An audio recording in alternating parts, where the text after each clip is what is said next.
Boa noite. Em nome da Sociedade Psicanalítica de Porto Alegre, gostaria de dar as boas-vindas a todos.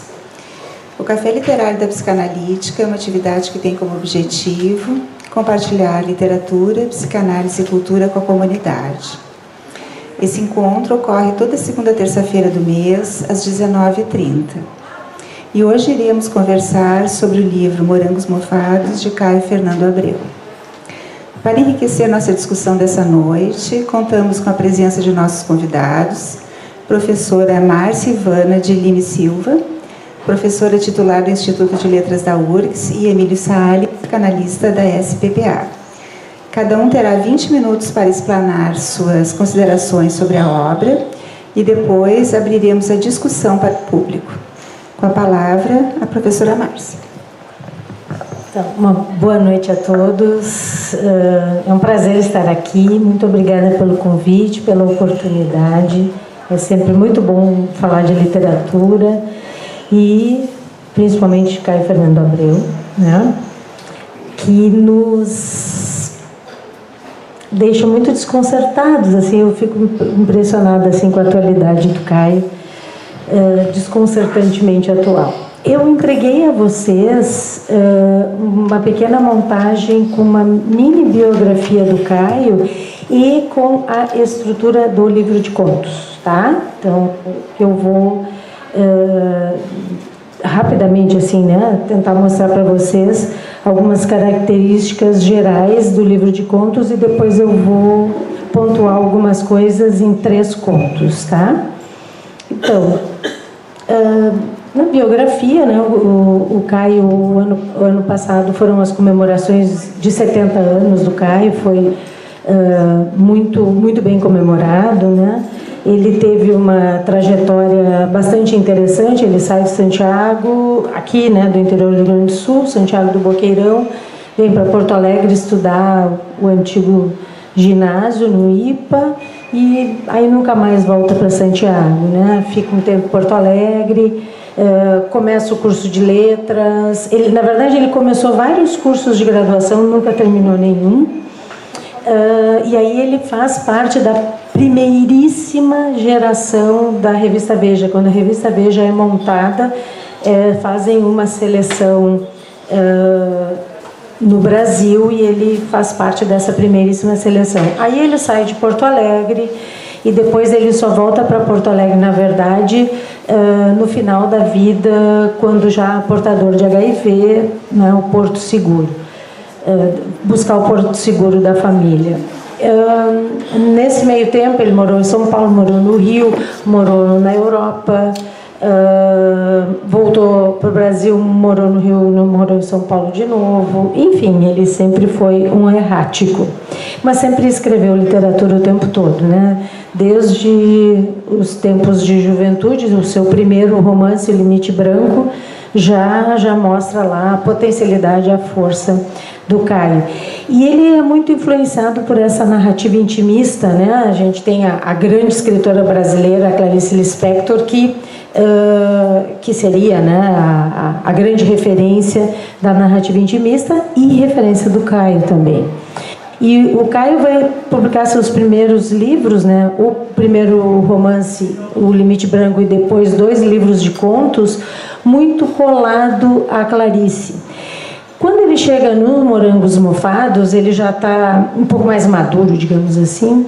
Ele vai conseguir se descolar da Clarice, ter sua própria voz, mas nunca deixar de mencionar, tanto que a Clarice está na epígrafe, a Clarice está mencionada lá no final também do livro, no final do livro mesmo, que depois eu vou mencionar para vocês. Então ele sempre foi sempre se mostrou muito atento a esta formação que ele teve, essa formação absolutamente autodidata, né, de grande leitor que ele era. Então, este livro, Morangos Mofados, esse livro de contos, é um momento, digamos assim, de maturidade literária do Caio. Ele é publicado dentro de uma coleção da Brasiliense, que vai na qual vai aparecer uma quantidade enorme de jovens talentos na época, que depois de fato vão se confirmar como grandes talentos. Caio, Ana Cristina César, a tradução do On the Road, Pé na Estrada, aparece nessa coleção. Então era uma coleção que tinha um viés muito interessante, porque era uma coleção que queria mostrar justamente essa nova vertente da literatura brasileira em tempos de abertura. Nós estamos em 1982 aqui, né? Então não podemos nos esquecer deste contexto em que essa geração toda vivenciou, né? Ditadura militar, repressão, intolerância, muita violência, enfim. Esta na verdade, este é, na verdade, o ambiente, o contexto em que Caio pensa e escreve este livro de contos, certo? O livro, né, já entrando no livro, ele tem, ao mesmo tempo que ele nos mostra a contracultura, ou seja, essa forma de eu questionar o status quo, questionar o establishment, questionar todas as formas oficiais de cultura, ao mesmo tempo que ele mostra isso, ele também é muito crítico disto, né? Aliás, o livro inteiro, né, ele é muito crítico de diversos pontos da nossa sociedade, inclusive desta perspectiva que havia naquela geração do Caio de que havia lutado, uma geração que havia lutado muito pela liberdade e se sentiu um pouco fracassada em seus ideais, nos seus sonhos, enfim. Tá? De qualquer modo, ele vai ser o grande representante dessa geração. Muitos escritores na época falaram sobre suas experiências, né, tanto em face à ditadura ou em face a qualquer tipo de repressão, mas nem todos perduraram, porque alguns ficaram no nível do documento, do testamento, digamos assim, né? E acho que o Caio perdura, fica até hoje conosco, porque ele fez literatura. Então, há um grande valor literário naquilo que também é documento de representação de uma época, né? Ele mesmo dizia: se eu for o biógrafo de uma época, eu já estou feliz. Só que ele foi mais do que isso, né? O texto dele tem muita força literária, muita força estética, muita força da palavra. Então, é muito interessante que, embora seja de 82, há uma série de pontos dentro desse texto que se mantêm muito contemporâneos, e eu quero chegar lá depois. Eu vou dividir em 3 partes como eu quero mostrar rapidamente cada um dos contos, tá? Na temática, na linguagem e na estrutura. Na temática, a gente poderia dizer que há alguns temas que percorrem todos os contos. A busca por si mesmo, a busca pelo outro, né? O fracasso aparece diversas vezes, diversos contos, né? A homoafetividade, que embora o Caio não gostasse de rótulos, né, ele acaba por ser o porta-voz, né, de algo que aparece com muita força como reivindicação, né, naquele momento. Fala muito das relações amorosas, mas também fala muito das relações e das reações políticas, né, daquele momento. Isso como uma tentativa de quadro de temática geral. Na linguagem, muita coloquialidade, muita oralidade, com uma força expressiva enorme, né? Muitas marcas de contemporaneidade daquele momento, através de marcas de refrigerante, marcas de automóveis, enfim, e esses lugares, enfim, né, que dão essa marca em alguns contos, não todos, né, que eu consigo localizar em que época se passa a ação. Isso daria, portanto, essa noção de marcas de uma geração, né? A gente tem lá o que aquela geração consumia, o que aquela geração acreditava, o que aquela geração gostava, né? E muita intertextualidade. E eu coloco aqui o termo intertextualidade de um modo bastante amplo, porque não só um grande diálogo com textos literários, mas diálogo com a música. Nossa, praticamente a gente tem no conjunto de contos uma trilha musical.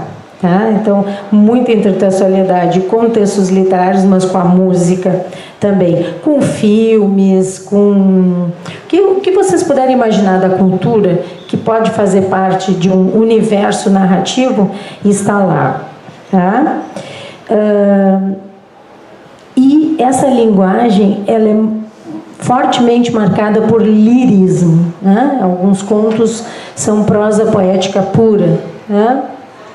Pura, não tem nada puro, mas é muita prosa poética. Na estrutura, um jogo de narradores muito curioso. Ele vai, entre aspas, desobedecendo as regras da narrativa de uma forma muito criativa, de uma forma muito potente, né? Então eu tenho lá narradores um pouco mais tradicionais em terceira pessoa, daqui a pouco eu tenho narradores em primeira pessoa que rompem completamente. Eu tenho o conto de abertura, que é um jogo cênico, um diálogo que é absolutamente circular, muito interessante, né? É quase um exercício literário. Né? Então, os narradores, dá para fazer um estudo só dos narradores ali dentro. Né?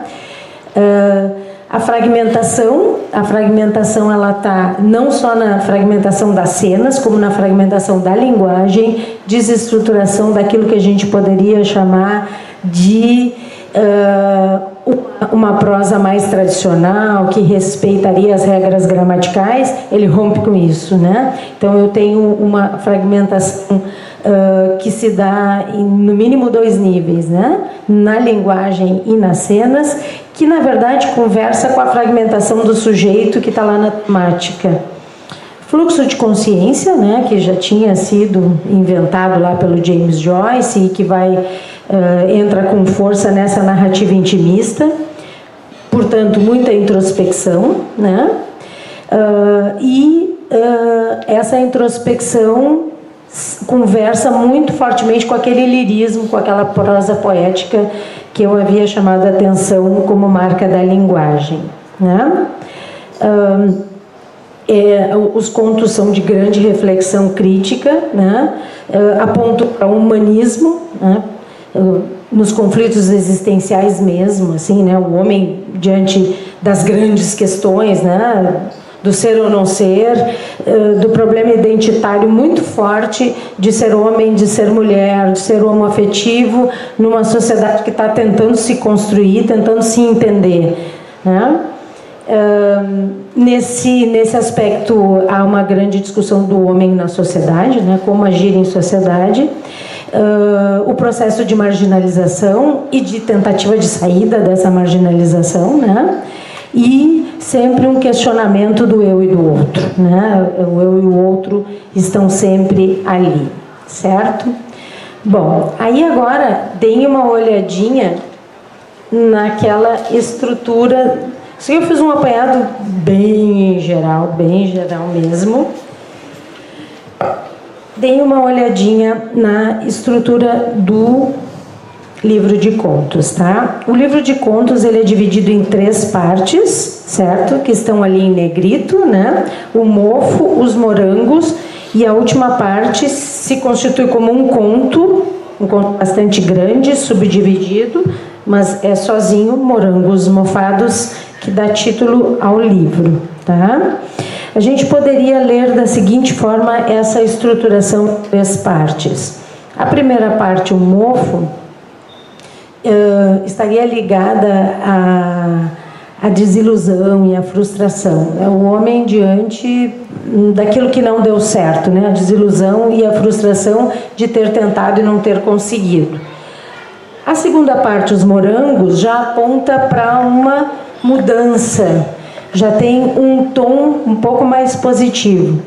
Enquanto o último conto, a última parte, é de total esperança, o homem diante de uma possibilidade de transformação e de uma possibilidade de feitos positivos, né? Aquele homem que conseguiu passar por cima daquela frustração e daquelas tentativas negativas e encontrou a potencialidade, portanto, é um final positivo, tá bem? Isso em termos gerais. Eu vou falar assim, uma palavra-chave de cada conto, porque depois eu vou me deter em 3 contos, certo? Esse primeiro conto, que se chama Diálogo, é justamente o que eu falei, é aquele que tem uma dimensão dramática. Os Sobreviventes é um conto bastante conhecido. Ele tem um subtítulo, Para Ler ao Som de Angela Rouault, né? Os Sobreviventes, resumindo, seria O Sonho Acabou. Tá?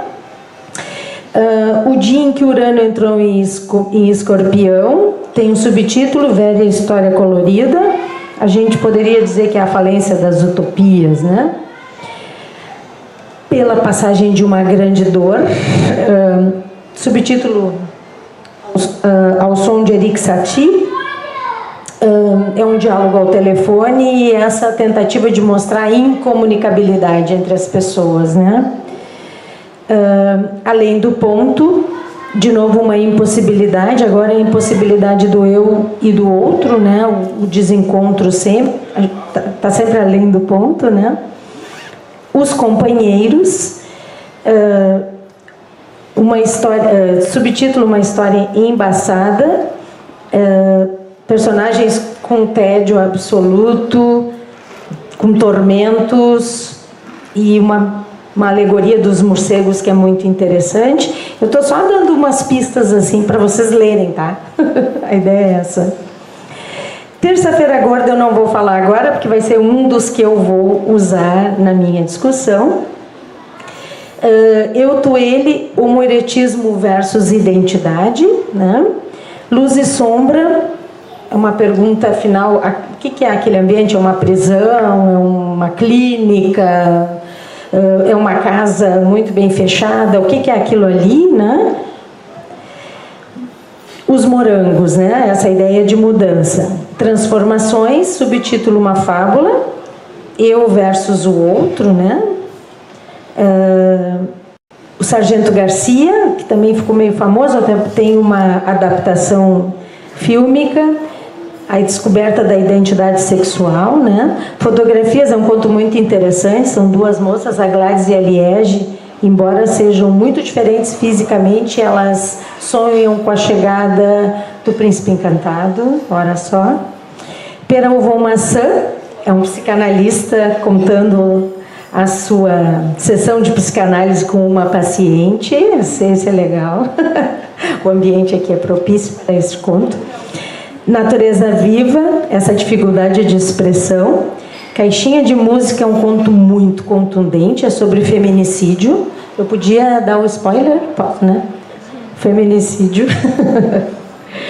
O Dia que Júpiter Encontrou Saturno, subtítulo Nova História Colorida. Morte, a morte é a grande temática ali. Aqueles Dois, que também vai ser um dos contos sobre os quais eu vou falar.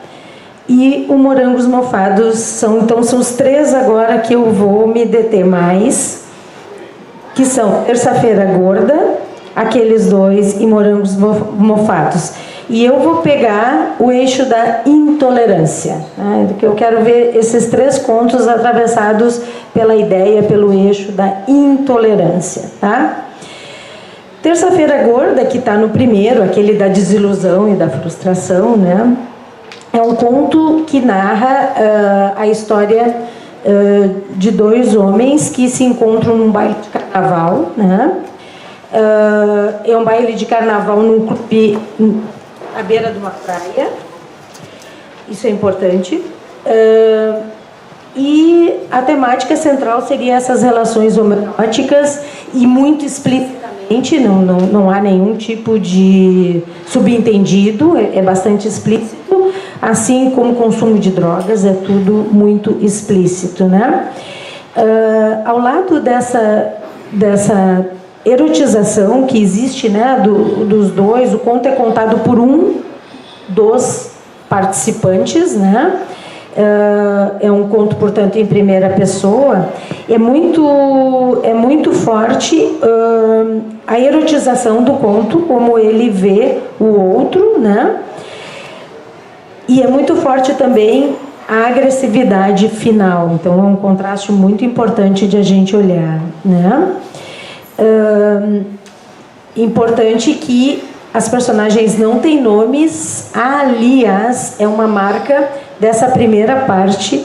Pouquíssimas personagens têm nome, pouquíssimas mesmo, dando força a esse processo de desilusão, de frustração e portanto, desse questionamento da própria identidade, né? Eu vou ler 2 trechinhos e depois o final desse conto, Terça-feira Gorda. Entreaberta, a boca dele veio se aproximando da minha. Parecia um figo maduro quando a gente faz com a ponta da faca uma cruz na extremidade mais redonda e rasga devagar a polpa, revelando o interior rosado cheio de grãos. Depois, a mão dele apertou meu ombro. Minha mão apertou a cintura dele. Sentado na areia, ele tirou da sunga mágica um pequeno envelope, um espelho redondo, uma gilete. Bateu 4 carreiras, cheirou 2, me estendeu a nota enroladinha de 100. Cheirei fundo, uma em cada narina. Lambeu o vidro, molhei as gengivas. Joga o espelho para Iemanjá, me disse. O espelho brilhou, rodando no ar, e enquanto acompanhava o voo, fiquei com medo de olhar outra vez para ele. Porque se você pisca, quando torna a abrir os olhos, o lindo pode ficar feio, ou vice-versa. Olha para mim, ele pediu, e eu olhei. Então, tem uma relação bastante explícita, um jogo de sedução, né? Eles terminam na beira da praia, e o conto fecha de uma forma muito cruel. Lembram lá daquela descrição do figo maduro, né? Fiquem com ela na memória. Mas vieram vindo, então, e eram muitos. Foge, gritei, estendendo o braço. Minha mão agarrou um espaço vazio. O pontapé nas costas fez com que me levantasse. Ele ficou no chão. Estavam todos em volta. Ai, ai, gritavam, olha as loucas. Olhando para baixo, vi os olhos dele muito abertos e sem nenhuma culpa entre as outras caras dos homens. A boca molhada afundando no meio de uma massa escura, o brilho de um dente caído na areia. Quis tomá-lo pela mão, protegê-lo com o meu corpo, mas sem querer estava sozinho e nu, correndo pela areia molhada. Os outros todos em volta, muito próximos. Fechando os olhos então, como um filme contra as pálpebras, eu conseguia ver 3 imagens se sobrepondo. Primeiro, o corpo suado dele sambando, vindo em minha direção. Depois as Pleiades, feito uma raquete de tênis suspensa no céu lá em cima. E finalmente a queda lenta de um figo muito maduro, até esborrachar-se contra o chão em 1000 pedaços sangrentos.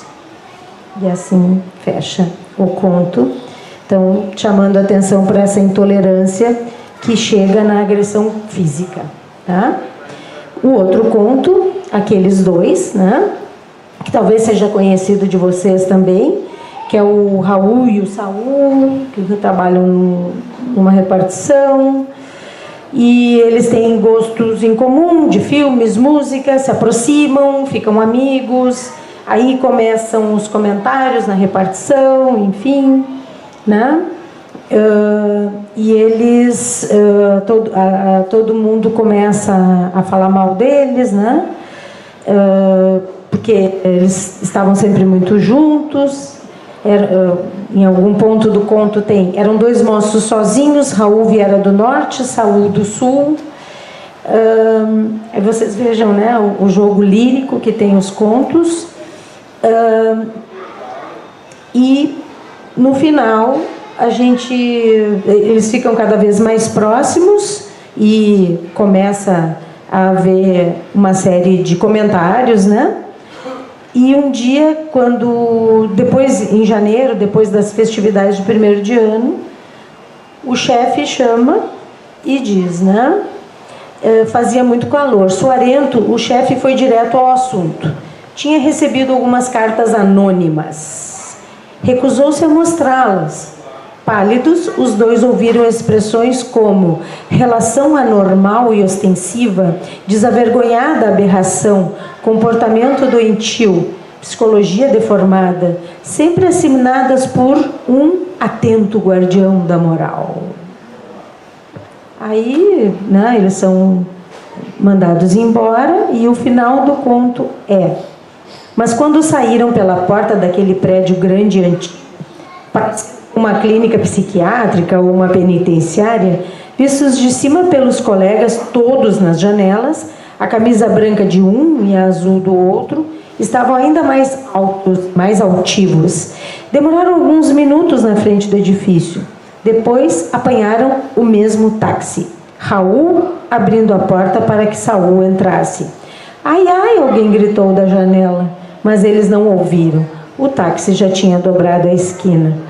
Pelas tardes poeirentas daquele resto de janeiro, quando o sol parecia a gema de um enorme ovo frito no azul sem nuvens do céu, ninguém mais conseguiu trabalhar em paz na repartição.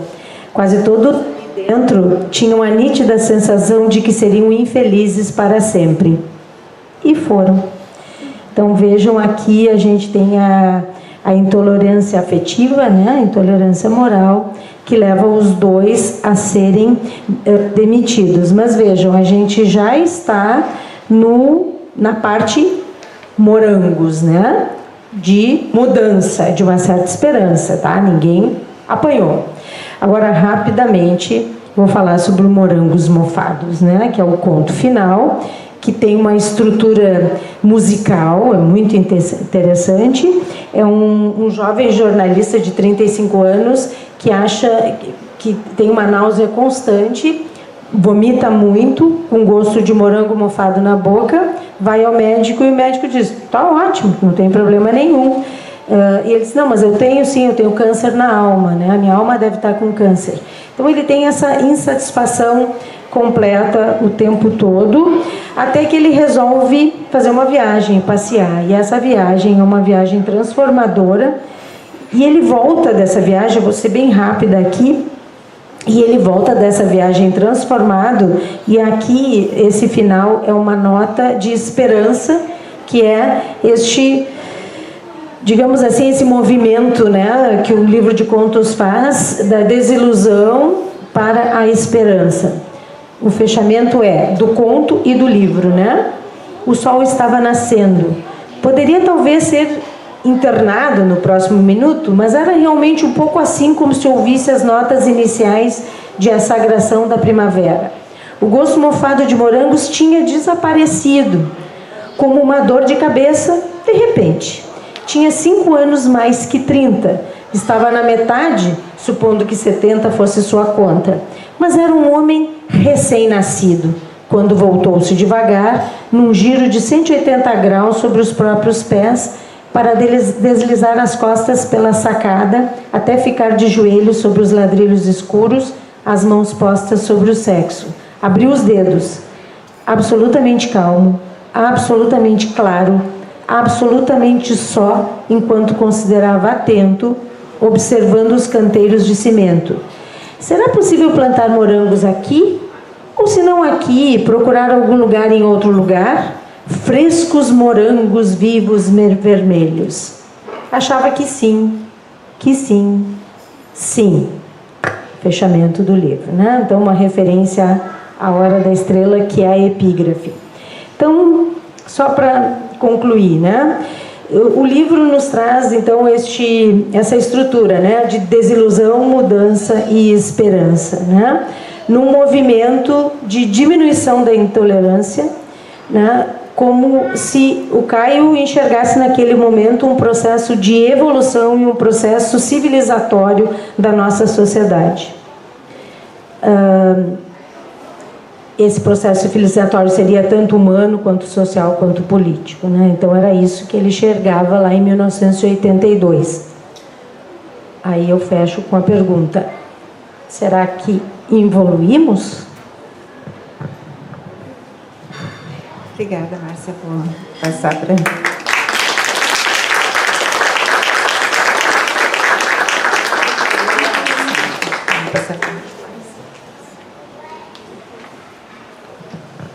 Bom, boa noite a todos. É um prazer estar aqui nesse espaço aqui discutindo com vocês sobre esse escritor tão instigante, né? Agradeço o convite da Regina, né? Representar aqui a Sociedade Psicanalítica, da qual eu tenho muito orgulho de participar. E, claro, depois da Maria Ivana falando com tanta propriedade dessas questões, eu vou realmente me centrar em algumas questões propriamente psicanalíticas, né? Se é que a gente pode falar em psicanálise com um livro de contos. Tá? Eu preparei um textinho que eu vou me basear aqui. Espero não ser maçante. Eu tentei fazer e eu tive uma ideia meio diferente, que vocês vão ver, pode ser que dê certo, pode ser que dê bem errado, a gente vai saber no final. Bom, quando a Regina me convidou, né, para comentar esse livro, né, uma sensação nostálgica me tomou conta. Pois eu lembrava-me vagamente de tê-lo lido nos anos 80, quando eu deveria ter em torno de 23 ou 24 anos. Você vai ver que eu não sou tão novo assim. Era uma época ainda de muitos sonhos, pelo menos para mim. Com uma vida toda pela frente, eu chegando no fim do curso de medicina. O clima da universidade naquela época era de muitos protestos. Todos éramos de esquerda, não que entendêssemos bem o que significava isso, mas era a forma de não nos submetermos a uma brutal ditadura militar, que se caracterizava, né, por perseguições, prisões, assassinatos, medo de emitir opiniões, um receio que entre nós houvesse alguém do DOPS, entre outras tamanhas façanhas da época. Além do mais, eu era da geração seguinte à do Caio Fernando de Abreu, Caio Fernando de Abreu, que a partir de agora eu vou chamar de Caio, para não ficar repetindo muito. E os movimentos hippies e contracultura que tinham se rebelado contra as guerras. Então essa geração tinha feito, do Caio, né, tinha feito o Festival de Woodstock, havia o sonho de viver em comunidades, como se isso fosse possível. Foi uma época bonita, assim, uma maior liberdade sexual, e havia slogans que até hoje muitos dos jovens devem se lembrar, né? O slogan paz e amor, o slogan sexo, drogas e rock and roll. E lembro que o livro, na época, assim, ele bateu em mim com força, assim, fechou um pouco comigo, assim, ainda mais vindo de... Eu sabia que ele era gaúcho, né, que ele percorria as mesmas ruas, os mesmos ambientes, e aparecem nos textos algumas passagens que nos lembram. Então, acho que deu uma sensação de ele conseguir transmitir, né, o que, de alguma forma, eu e a nossa geração, talvez, pensássemos na época. Com sua precisão literária, conseguia expressar o que queríamos dizer. Parafraseando Heloísa Buarque de Holanda, este livro chegou na hora certa, em tom certo, a coisa certa. Pensei que legal seria reler este livro agora, né? Cabelos grisalhos, sem tantos sonhos, mas ainda com muitos. Psiquiatra, psicanalista, já com filhos adolescentes. Ainda mais nesta época de retorno ao conservadorismo, que estamos vivenciando em vários cantos do mundo, e em especial em nosso país. Uma releitura, pensei. Como se faz em uma análise. Uma releitura, onde vamos reescrevendo a nossa vida, né? Entendendo e ressignificando situações, lembranças e traumas do nosso passado, agora com mais condições de elaborá-las e de, pelo menos, mentalizá-las. Fui logo procurar o livro na minha biblioteca, que, confesso, é bem menos extensa que eu gostaria. Pensei, Tentei achar e não achei. Eu disse, o que eu fiz com os morangos mofados? Não? Será que está em algum canto desconhecido mofando ainda? Essa pergunta ainda continua válida porque não achei até agora. Não. Caio ficaria irritado com a minha ineficiência. Ele era muito, assim, intolerante às ineficiências. A minha ineficiência de achar o livro dele.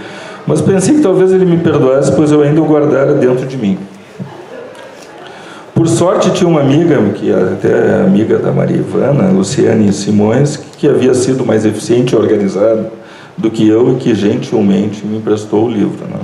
Esse aqui, que a Maria Ivana achou de última... A Márcia Ivana? Desculpa. A Márcia Ivana achou um texto, a capa, né? Muito calhorda. Né? E é um pouco, né? Porque... Bom, eu comecei a reler os contos, né? E como que num déjà vu, assim, me teletransportei para aquele apartamento em Petrópolis que eu morava, ao som de Moody Blues, que é uma banda, talvez alguns de vocês conheçam, Pink Floyd e Led Zeppelin.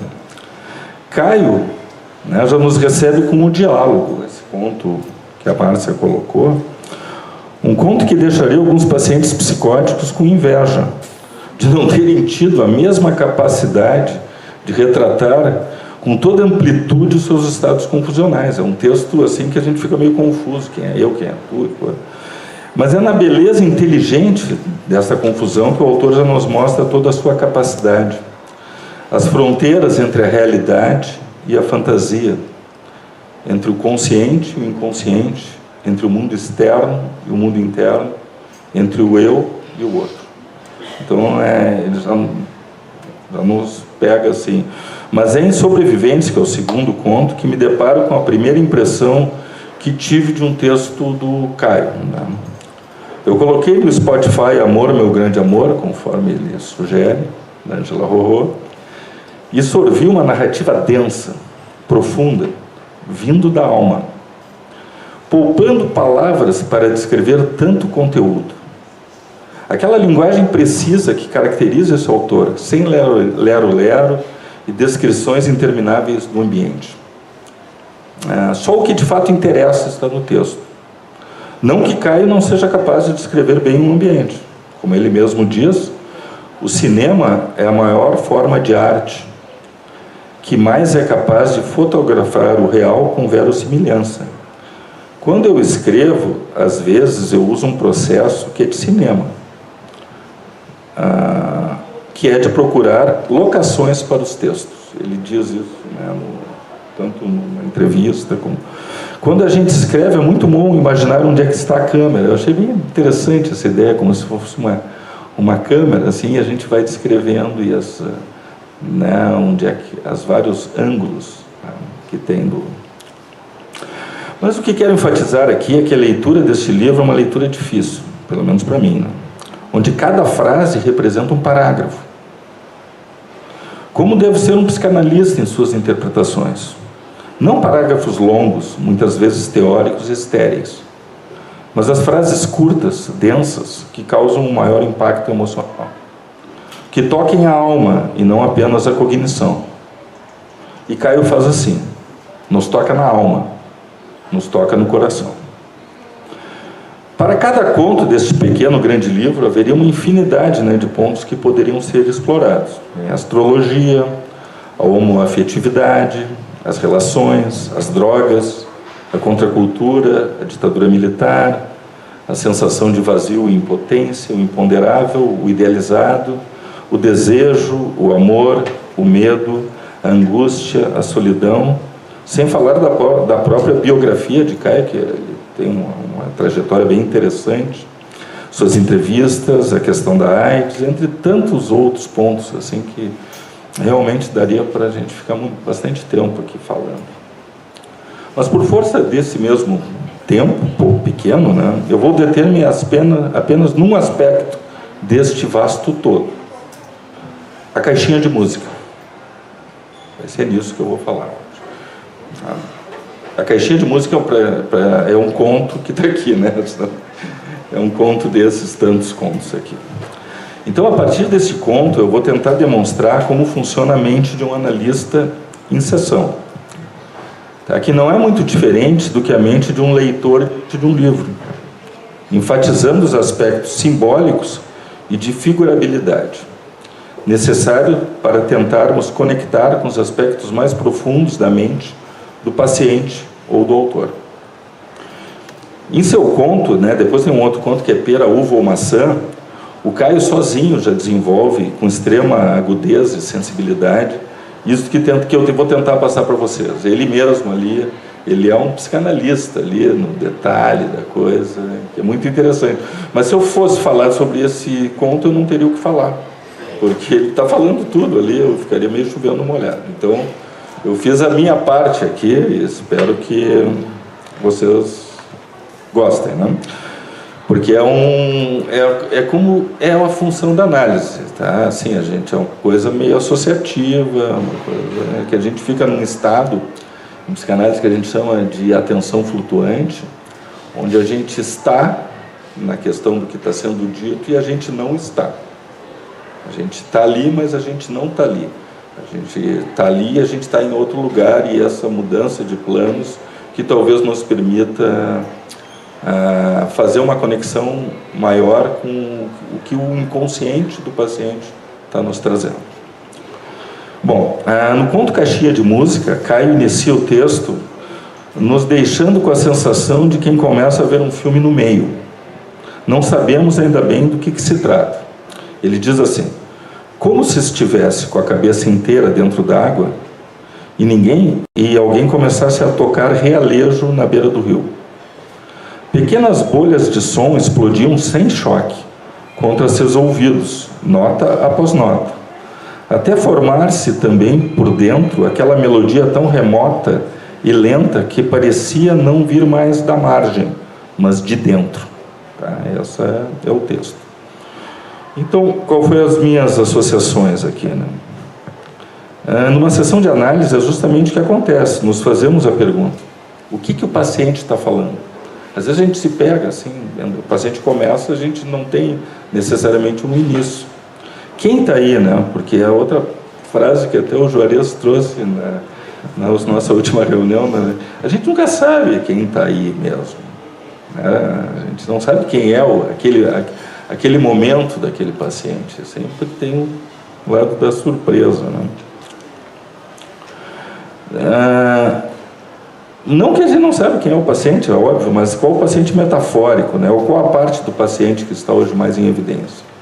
Então, tolerar este não saber, né, é uma tarefa difícil, mas essencial em todo o processo psicanalítico. Não colocar o seu saber no saber do paciente, que eu acho que é um problema. Suportar o insaturado, como diz um autor psicanalista, né, Antonino Ferro, ou Sem Memória, Sem Desejo, que é um outro autor conhecido, já falecido, que é o Bion. Bom, voltando ao texto. Eu imaginei alguém, ainda sem definição se homem ou mulher, a mergulhar a cabeça na água ao som de um realejo. Né? Para quem desconhece, realejo é um instrumento musical que toca uma música pré-definida. Tive primeiro uma sensação boa, assim, lembrei de uma viagem que eu fiz a Buenos Aires, onde havia um realejo perto da feira de San Telmo. E pensei, deve ser um momento prazeroso, acho que eu associei com as minhas coisas, né? Mas logo me indaguei sobre a pré-definição e da estrutura rígida do realejo, que, diferentemente de um instrumento musical normal, não permite a criação. Então, seguindo o texto, vai ser com associações, tá? Vocês vão tentando me acompanhar aqui. O Caio fala: pequenas bolhas de som que explodem sem choque e vão se tornando mais de dentro do que de fora. O que quer dizer esse mais de dentro que de fora? Assim? Será que eles explodem sem choque contra os seus ouvidos? Penso num som abafado, como quando usamos o pedal do meio para tocar piano. Mas, ao mesmo tempo, um som de dentro. De dentro do rio? De dentro da onde? Do próprio corpo? De dentro da alma? Ele segue depois. Movimentando cada membro ao som de cada nó, ela tentou mergulhar em direção à areia clara do fundo. Bom, agora eu sei que é ela. já tem uma identidade de gênero, a gente não sabia se era um homem ou uma mulher. Areia clara. Será que o rio se transforma em mar? Porque o rio normalmente tem uma areia escura. Ou se trata desses aspectos, ora mais claros ou escuros, que povoam o fundo de nós? O Caio. Mas ao invés de afundar, peixe, ela foi içada para cima, para fora, para uma penumbra cheia de contornos, onde divisava vagamente qualquer coisa, como as costas de um homem grande sentado. Eu penso, ela é puxada para cima por alguém, por um homem? Será tudo um sonho? Isso, ela está se acordando. À beira da cama, volta o Caio, à beira da cama, à tona, no escuro, ele girava lentamente a manivela da caixinha de música. Daí, eu estou tentando acompanhar para ver exatamente como vai sendo uma sessão. Não sei se vocês estão conseguindo acompanhar aqui o processo que eu estou tentando fazer. Tá? Estamos agora na cama, então, à beira da cama, na tona, no escuro, ele girava lentamente a manivela. Uma mulher e um homem grande virado de costas para uma caixinha de música, e com som do realejo. Né? Eu penso, por que ele está sentado de costas para ela? Um homem grande em uma caixinha de música me passa a imagem de algo bruto mexendo numa coisa delicada. Não disse nada, observando sem pensamentos.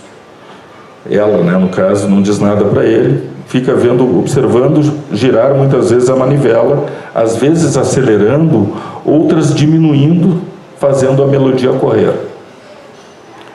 Eu penso assim, ela com a capacidade de observar, né, e não reagir logo assim. Ela tem essa capacidade que o autor exige do leitor e que o paciente espera de um analista. Em psicanálise a gente chama de capacidade negativa, que é a capacidade de suportar esse desprazer, o não saber, de algo que ainda não é incompreensível para nós. Acelerando ou diminuindo a melodia, seriam os seus ritmos dela ou os ritmos dele? Quem sabe o ritmo desse casal que está aí, né? Mas nem sei ainda se eles são um casal de verdade. E o que seria um casal de verdade?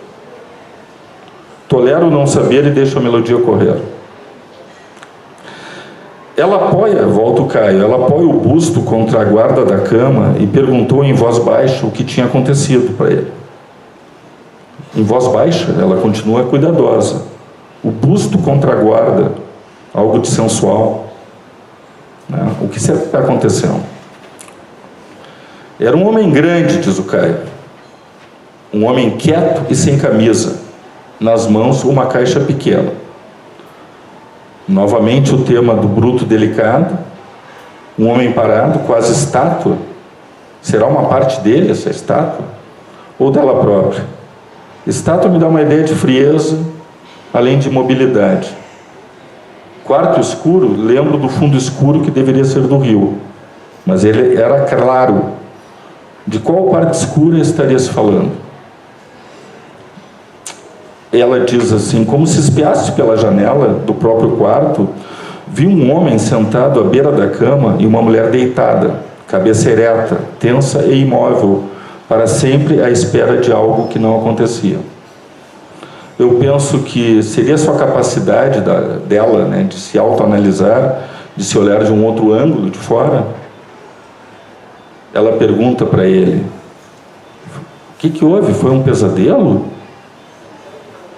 E eu penso, será que o pesadelo é melhor que um terror noturno? Pesadelo normalmente tem uma história simbólica, ao contrário de um terror noturno que seria um terror sem nome. No centro da grande noite do universo, ela arrepiou-se. E eu penso na pequenez humana diante do universo e a sensação de impotência que talvez ela nos passe. Quase com raiva, ela acendeu o cigarro com um clique seco do isqueiro de plástico que jogou junto com o maço ao lado dele. E eu penso, por que de plástico? Seria algo frágil ou descartável? Ou apenas artificial, como as flores de plástico que não morrem? Ela está com raiva? Às vezes a gente sente raiva. até mesmo no trabalho. E é importante a gente poder reconhecer que às vezes a gente sente essa raiva, né? Para poder até trabalhar essa raiva dentro de nós e não simplesmente devolver esses sentimentos raivosos aí. E ele diz aqui, que eu acho que é o centro, um dos pontos centrais do texto, ele simplesmente responde para ela: a árvore. Só isso, ele diz. Vocês estão entendendo? Ela acorda no meio da noite com essa sensação de estar se sufocando, não entende direito, e acorda assim, ele está na beira da cama, de costas para ela não entende direito, pergunta o que houve, diz: é um pesadelo, e ele só responde: a árvore. Esse é o texto que eu estou lendo para vocês. Ele deixa assim, que é o estilo dele. E eu me sinto perdido, né? O que quer dizer isso, a árvore, né? De repente, né? Mas eu espero, né? Você sonhou, debruçou um pouco para demonstrar com o corpo que estava atenta, ela. E eu penso assim, por que ela tem que demonstrar que está atenta, né? Será que ela não está tão atenta assim? Ou por conhecê-lo já saiba que ele precise dessas manifestações, né?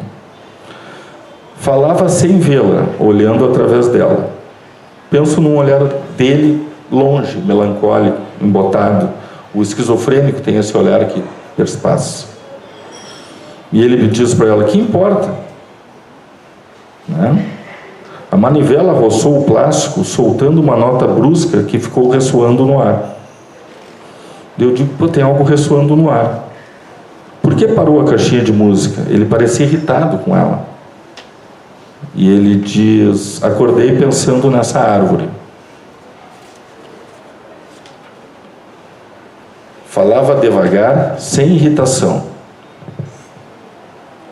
Não era uma, eram duas árvores. Eu fico curioso, né? Pô, duas árvores. Do que se trata? Espera ansioso que nem ela, que também estava ansiosa. Que história é essa? Acorda de madrugada, me falar de árvore, agora são duas árvores. Ele diz: no começo eu achei que era uma árvore só. Eu vi de fora, eu vinha caminhando, ela estava lá, enorme, toda florida, flores principalmente roxas e amarelas. Parecia uma árvore desenhada, assim meio de quadro, de ilustração infantil, do filme Walt Disney, sabe, a Branca de Neve? Eu penso numa árvore ideal. O termo ideal no dicionário significa contrário de real. Penso na força do desejo, no desejo de uma ilusão. Tipo Branca de Neve e seu príncipe. Todos nós gostaríamos de viver apaixonados. Será que a paixão é só uma ilusão? E ele continua, né? Entre os ramos cobertos de flores, havia como um vão, uma fresta, uma porta. E eu fui entrando por ela até ficar dentro daquela coisa colorida. Mas era escuro lá dentro. Era escuro lá dentro. Cheio de galhos trançados e torturados. Muito úmido. Parecia assim ter feito uma grande dor ali cravada naquele centro, cheio de folhas apodrecidas e flores murchas no chão. E eu penso numa fresta escura e úmida. Penso numa caverna. Penso numa vagina. Dentro da coisa colorida, idealizada, havia as folhas apodrecidas e as flores murchas. O que seria isso? O desvalorizado? O desvitalizado? Ou seria apenas o real? Afinal, um dia as folhas caem e as flores apodrecem. Mas que grande dor é esta cravada? Eu penso na dor cravada no peito. A dor da perda da paixão. Ainda que sejam rosas, tem os espinhos que cravam. Pelo vão, ele volta, né? Pelo vão, pela fresta, eu consegui ver o sol lá fora. Mas aquele lugar era longe do sol. Era uma coisa assim desesperada, medonha. Então eu pensei em sair lá de dentro imediatamente, sem olhar para trás. Porque ao mesmo tempo que eu queria ir embora, eu queria ficar lá para sempre. O que seria isso? Seria uma desvitalização, assim, longe do sol? Ou seria a fresta que faz possível as coisas ver as coisas através do sol, não inebriado pelas garras da ilusão. Penso que nós queremos e não queremos sair da ilusão, ficar para sempre lá. Penso no ventre materno, né, na nossa grande ilusão das primeiras relações maternas. E observo também um pequeno detalhe aqui do ato falho, que ele diz assim, sair lá dentro. Isso é uma coisa que a gente usa muito em psicanálise, esses pequenos erros nem sei se foi do Caio ou foi de quem revisou, né? Sair lá dentro e sair lá de dentro são coisas diferentes. Sair lá dentro me parece uma condensação entre querer sair e querer cair lá dentro. Então eu fui fazendo esses devaneios aí. E ele diz assim: e se eu me descuidasse, se alguma coisa mínima em mim perdesse o controle, eu me encolheria ali naquele chão frio, olhando os galhos tão emaranhados que não passava nunca uma gota daquela luz do sol lá de fora. Eu fui embora, eu não queria olhar para trás, mas sem querer eu olhei, e lá estava ela de novo, como eu tinha visto da primeira vez. Eu pensaria na forma de tudo ou nada que muitas pessoas funcionam. O idealizado, o mitológico, como ele diz ali, um devas, uma ninfa cheia de flores, ou o chão frio com galhos emaranhados ou nada. Sei, é daquele emaranhado cheio de dor e angústia fria e solidão escura que ela arranca essa beleza que joga para fora. Pensaria neste idealizado dentro de nós, quase sempre surge de uma vivência de desamparo, impotência e solidão. Qual seria a falta dele, né, para pensar? E ele diz assim, bom, ele diz, não, mas só um pouquinho, mas ela se apressa um pouco, né? Mas não acabou. Eu voltei lá no dia seguinte, e eu estava frio, eu não sentia mais coisa alguma. Não tinha mais aquele horror de estar sentado no centro da árvore, nem aquele encantamento de estar fora dela. A primavera, ou o salgueiro, ou o chorão. Ele fala assim, nesse outro trecho. E eu penso aqui na integração entre as duas partes dessas duas árvores, a florida e a árvore essa meio apodrecida, meio morta.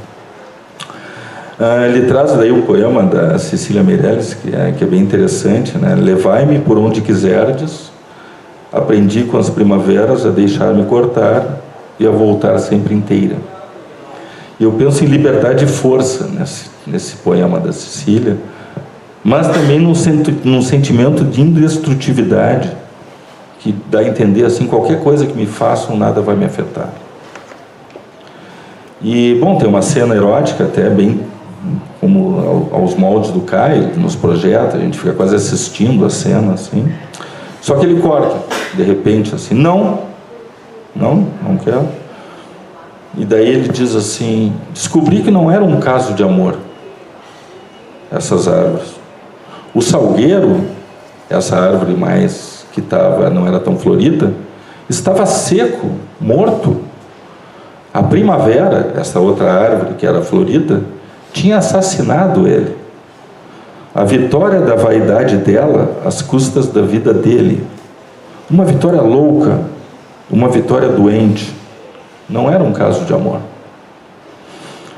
E primeiro, então, que ele está quase finalizando, né? Está bem perto do fim do... E dá a entender assim, o que ele, eu acho que tenta mostrar para nós que é uma relação de tipo parasitária, sabe? A mulher meio que sugou a vida dele e ele, né, fica com muita raiva quando ele tem esse insight que na verdade ela foi através desse jeito dela sugando ele que nem a primavera sugou toda a vitalidade do salgueiro. Então isso eu acho que é o que de alguma forma aparece de forma mais explícita no conto. Mas eu pensei também, né, tentando como um bom psicanalista ver vários ângulos, que a tendência é que pensar que isso pode ser não um aspecto narcisista da mulher, que suga ele numa relação parasitária. Mas teria também a pensar que pode ser o aspecto narcisista dele, que cria, né, tende a idealizar as coisas. E essa idealização, ou seja, ele querer ver a primavera e ficar tão obcecado pela primavera, tão apaixonado, que faz com que ele não consiga ver que na primavera também tem o salgueiro. Então, nessa hora seria um insight. Ele não estaria tendo um insight com relação, mas dele próprio.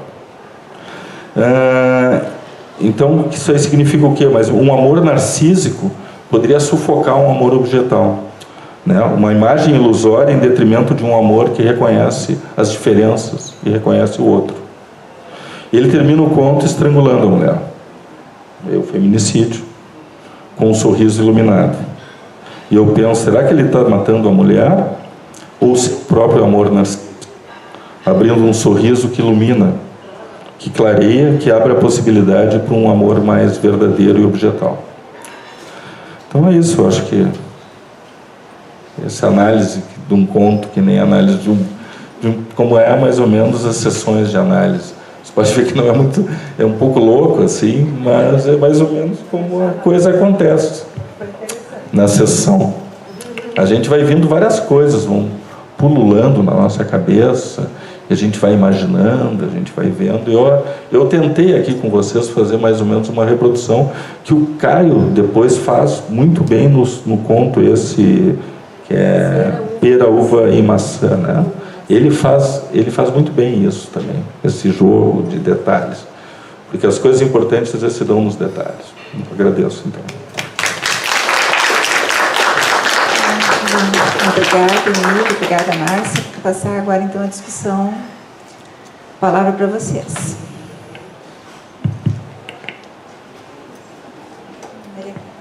Maria Clélia. Esse conto da caixinha de música, eu acho que é um dos mais lindos, né, do livro, né? Mas eu vou pegar uns outros pontos, assim, para a gente iniciar o debate, né? Eu acho que o próprio Caio, né, ele diz que ele não precisava escrever uma autobiografia, porque a história dele já está nos próprios contos, não é? E claro que eu acho que os contos têm este pano de fundo, né, da ditadura militar, né, dessa crise, né, da contracultura, né? Mas eu acho que tem alguns pontos assim que meio que perpassa vários contos, né, que eu acho que começa ali nos sobreviventes, né, que tem como se dissesse, o sonho acabou, então era o sonho de ir para a Sorbonne com bolsas de estudos, tomar chá com Simone de Beauvoir, enfim, está em Londres, Paris e tal, né? Mas aí ele diz assim, mas aqui nós nos anos 80, mastigando essa coisa grotesca, né? Que não se consegue nem engolir e nem cuspir, mas esse gosto amargo, eu acho que esse gosto amargo dos morangos mofados vai perpassando, né? Mais ou menos a obra, né? E eu fico pensando assim, o que não consegue engolir e nem cuspir? Embora depois eu acho que a maioria dos contos tem uma coisa que vomita, né? Eu acho que esse do Luz e Sombra, que tu falaste, que quarto é este, não é? Desse tapete, forração verde, ele vai para os telhados, tudo é meio verde, né? E que ele diz assim, eu tenho que encontrar um sentido. Tem que dar uma ordem, encontrar um sentido, porque aí vai ter um depois e vai ter um futuro, né? E aí ele tem aqueles delírios, não é? De dentro do quarto, fora do quarto, né? E que dentro do quarto eu acho que é muito aterrador. Não consigo dizer a palavra agora. É muito assustador, porque tem os morcegos, né? E aqueles morcegos se batem na parede, que gritam, e que ele também grita e ele espera que alguém escute, né? E eu acho que a busca é de alguém que tire ele desse terror e desse desamparo, porque eu acho que os contos têm muito desamparo, né? Muita angústia, muito desamparo. E aí ele diz, não, mas se essa pessoa vier, ele vai poder sair desse quarto e sentar na escada na frente, mas ele tem certeza que ninguém vai vir. E ele grita e realmente ninguém aparece, né? E aí, quando chega a transformações, eu pensei assim, bom, agora vai vir, quem sabe, os morangos vermelhos, bonitos, né? Mas não, a transformação também é de um ponto de vista bem negativo, porque aí a pessoa que está ali, que também não tem nome, não é? É meio uma casca, é meio um esqueleto, né? É uma sombra, que parece que não está vendo nada, mas está vendo a grande falta. E aí ele se confunde com essa grande falta, né? Há uma fusão ali com a grande falta, e que quando o outro vê, né, enxerga ele não sabe se está vendo ele ou somente a grande falta, né? Enfim, eu acho que aí, quando realmente, eu acho que vem a esperança somente no último capítulo, né, dos morangos mofados, né? Embora ali no prelúdio ele continue, né, com esse gosto amargo. Assim, Ele começa ali, ele faz uma síntese desse gosto amargo que parece que não vai ter esperança, mas na última frase, né? Eu acho que tu falaste da coisa da palavra, né? Porque diz que o Caio, pelo menos os comentários que eu li até ali nas obras completas, né, dos comentaristas, diz assim, que o Caio, para ele, a experiência em si não tinha muito sentido, se ele não conseguisse uma palavra estética, né, para ele descrever essa experiência. Eu acho que ele é muito feliz, né? Realmente, por isso que a gente continua lendo, eu acho que ele é um clássico, né?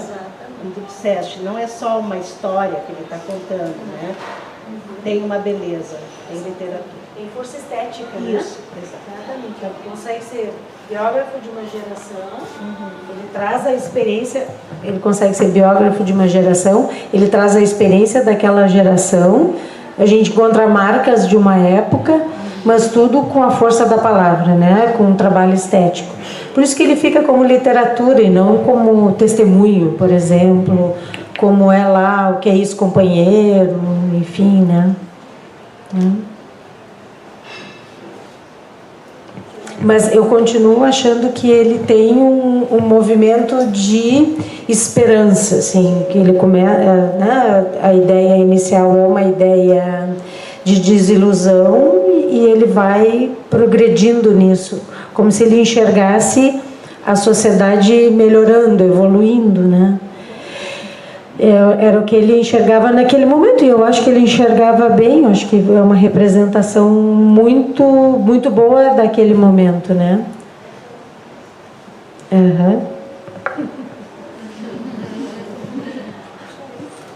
Bom, Emílio, tu disseste no começo, né, que tu tinha feito uma experiência e tinha ficado em dúvida se ia dar certo. Quer dizer que deu certo, tá? Deu certo e é o seguinte, ó, foi muito original. Porque o comum da gente vê assim, né, a pessoa apresenta um conto e depois uma tentativa de compreensão do conto.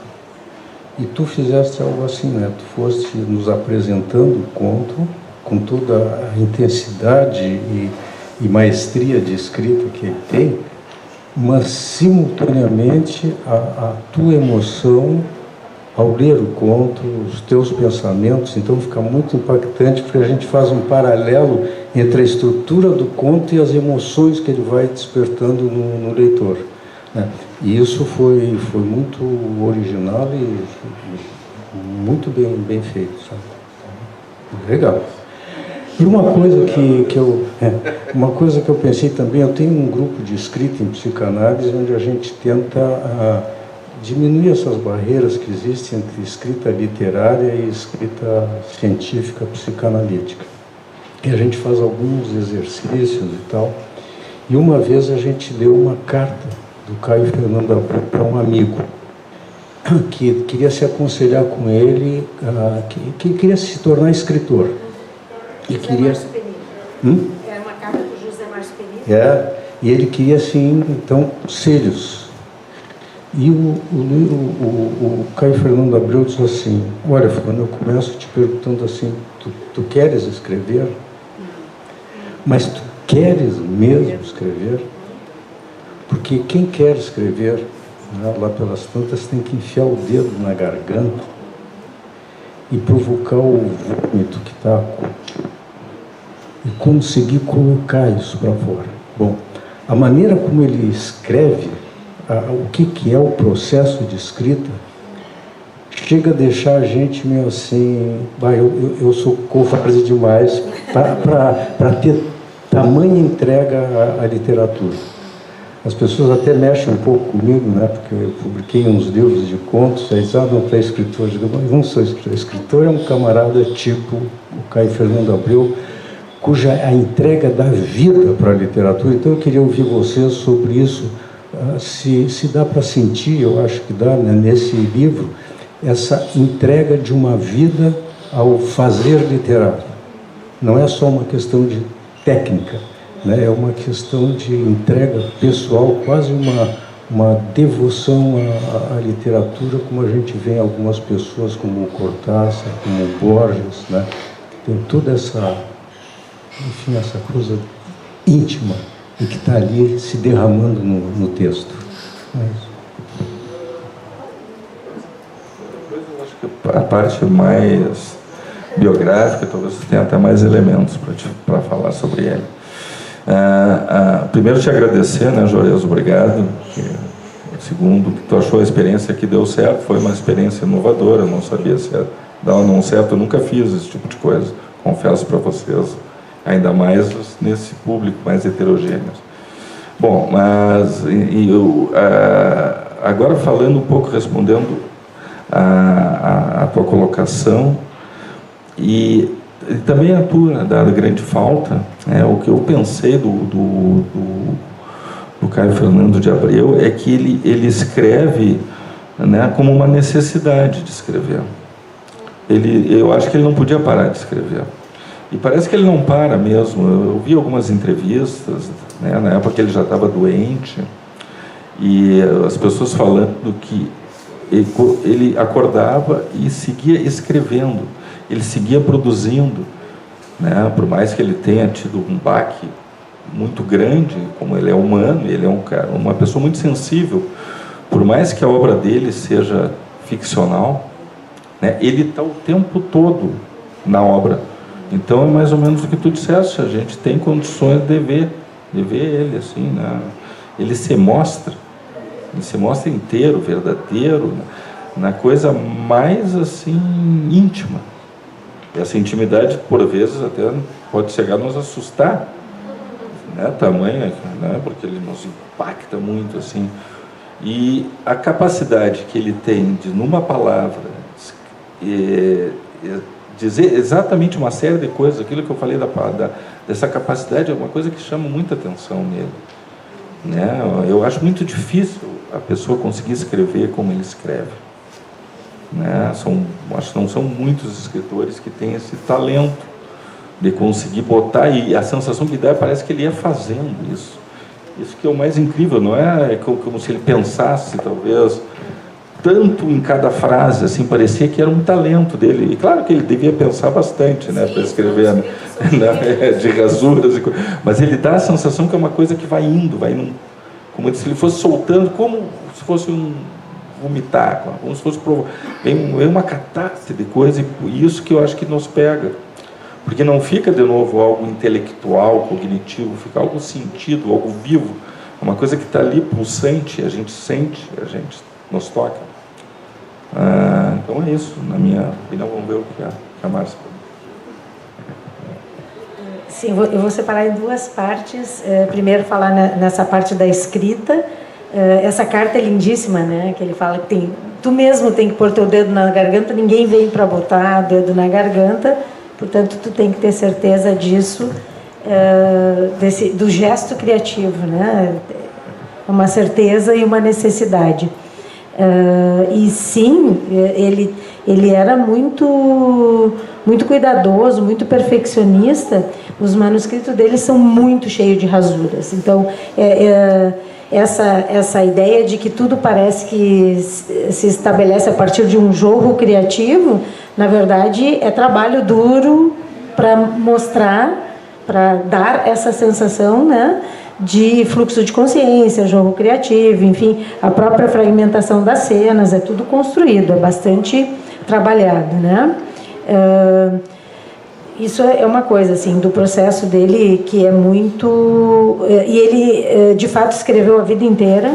Ele tem e é interessante que ele escreveu poesia a vida inteira. Ele começa como poeta, né, nas suas primeiras experiências juvenis, depois escreve o primeiro romance, Limite Branco, e a poesia acompanha a vida inteira, e ele escreve a vida inteira. Escreve e reescreve, ele tem um processo de reescritura muito grande. Há contos que tem 6 versões, ele trabalhava muito. E aí, pensando nesse aspecto biográfico, né, acho que o Caio é um dos poucos escritores em que eu consigo enxergar essa coincidência biográfica e literária. Eu acho que a gente consegue enxergar vários elementos da vida do Caio no texto literário dele, mas sem ser num sentido biografista, né? É mesmo num sentido de dar força literária a uma experiência vivida ou a uma experiência testemunhada, né? E com isso ele consegue, através da palavra, dar força estética. Porque a gente tem sempre que tomar o cuidado de não achar que a vida dele está aqui, né? Tampouco colocar o Caio no divã depois de morto, não dá, né? E ele fez muita terapia, ele é bem analisado, dá para perceber, né? Ele foi muito analisado o tempo todo. Então, eu acho que tem esses duas formas de pensar. Sim, muito trabalho, muita persistência, né, ao trabalhar, e uma consciência estética muito grande. E ele adoraria ter vivido de literatura apenas, mas ele dizia, quando ele fazia esses trabalhos assim de ter que escrever para jornal e tal, ele dizia: mas eu tenho que costurar para fora. Era assim que ele dizia, esses trabalhos que ele fazia que na verdade era de onde ele tinha o sustento, né? Então, escrever colunas de jornal, enfim, ou fazer trabalho de revisão, né? Essas coisas todas, ele chamava de costurar para fora, porque o sonho dele era viver de literatura. Foi uma pena, ele morreu muito jovem, e a obra, ele estava num momento em que a obra estava tomando fôlego internacional. Ele já estava traduzido para o francês, para o alemão, para o inglês. Ele foi à Feira de Frankfurt, já doente, mas foi à Feira de Frankfurt, porque ele era o escritor homenageado. Então, a obra dele estava ganhando impulso. Se ele tivesse vivido mais, ele provavelmente conseguiria o sonho de viver de sua literatura. Ele, infelizmente, não conseguiu. Tinha que costurar para fora, né? E conseguiu transformar as suas experiências de vida e as experiências de uma geração, conseguiu transformar em literatura. Isso não é pouca coisa, né?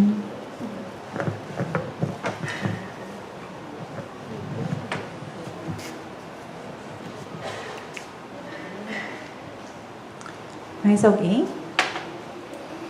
Em relação à carta, aqui tem um trechinho que eu acho bem interessante, que vem ilustrar o que tu falaste. Nessa carta ele diz para esse amigo, né, que ele chama de Zezinho.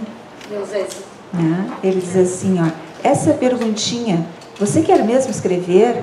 Isolando as cobranças, você continua querendo? Então vai, remexe fundo. Como diz um poeta gaúcho, Gabriel de Brito Velho, apaga o cigarro no peito, diz para ti o que não gostas de ouvir, diz tudo, isso é escrever.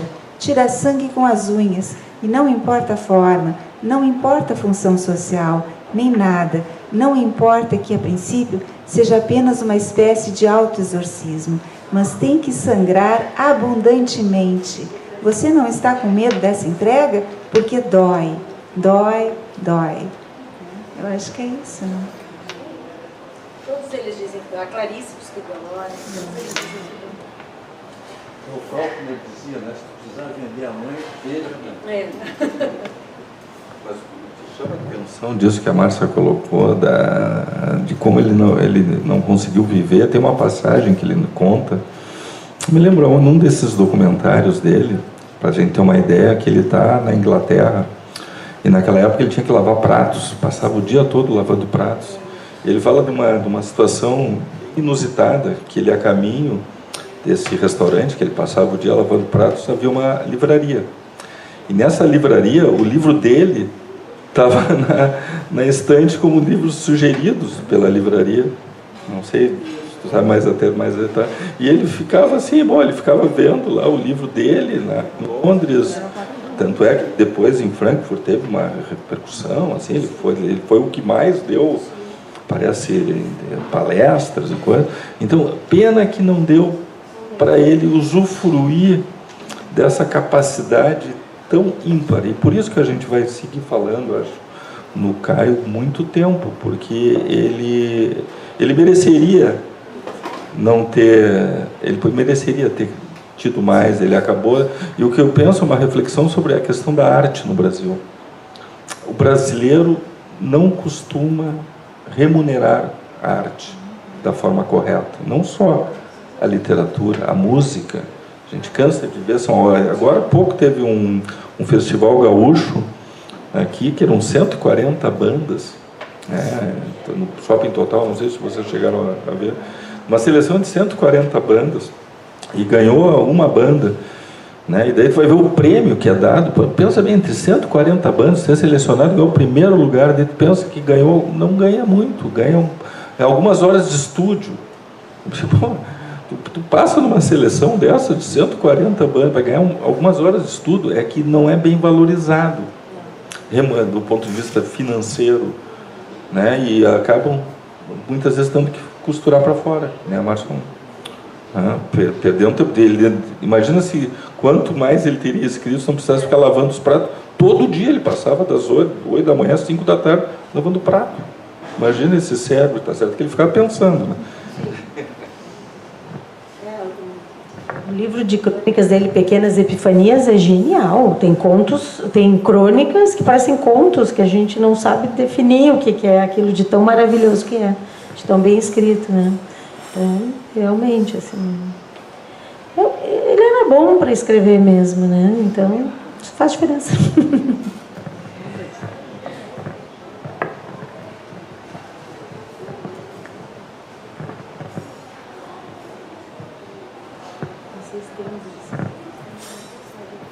Bom, eu acho que pelo avançado da hora, eu só tenho a agradecer então à professora Márcia, ao Emílio, em meu nome, em nome da sociedade, e agradecer a todos os presentes a sensibilidade com que abordaram essa obra. Realmente o Caio é muito intenso, sangra na gente também quando a gente lê, né? E um agradecimento especial então à Livraria Saraiva, que durante 10 anos nos acolheu para essa parceria. E eu gostaria de informar então que o nosso próximo café, a partir de junho, vai ser realizado no espaço Unicinos. Então, no dia 11 de junho, às 19h30, nós falaremos sobre as poesias de Flor Bela Espanca. É uma obra muito linda, então, se vocês não conhecem, fica uma sugestão linda também para vocês se apropriarem, né? E nós teremos como convidados a professora Fernanda Borges e a psicanalista Carmen Keidan. E aqueles que tiverem interesse em obter maiores informações poderão passar o seu e-mail para a Débora, que está ali, tá? Ou acessar o site da SPPA, que logo nós teremos a divulgação. Então, novamente, obrigada e boa noite a todos.